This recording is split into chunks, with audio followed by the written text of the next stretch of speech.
Halo teman-teman semua, kalian tahu nggak sih pentingnya menjaga keamanan pangan terutama pada masa pandemi COVID-19 ini? Pada masa pandemi COVID-19 ini, makanan berperan penting sebagai dasar pencegahan wabah COVID-19. Selain makanan yang mengandung zat gizi seperti lemak, protein, karbohidrat, mineral, dan vitamin, yang tidak kalah penting untuk diperhatikan adalah makanan harus aman untuk dikonsumsi. Nah, menurut Badan Pengawas Obat dan Makanan atau yang sering kita sebut sebagai BPOM, terdapat 5 kunci keamanan pangan yang harus dilakukan sehingga terhindar dari bahaya penyakit maupun virus seperti COVID-19. Apa sih 5 kunci keamanan pangan yang harus kita lakukan itu? Ini dia.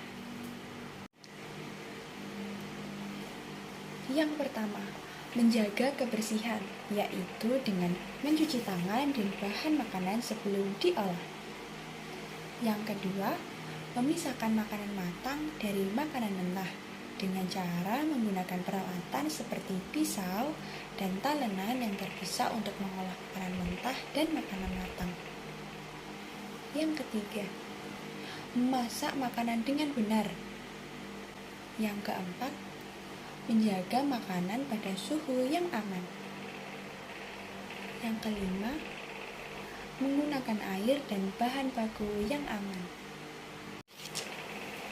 Nah, selain menjaga keamanan pangan, hal yang tidak kalah penting untuk dilakukan yaitu menghindari pemborosan makanan. Mengapa sih demikian? Faktanya, jumlah makanan yang terbuang di Indonesia dapat memberi makan hampir 11% populasi Indonesia atau sekitar 28 juta penduduk miskin di Indonesia.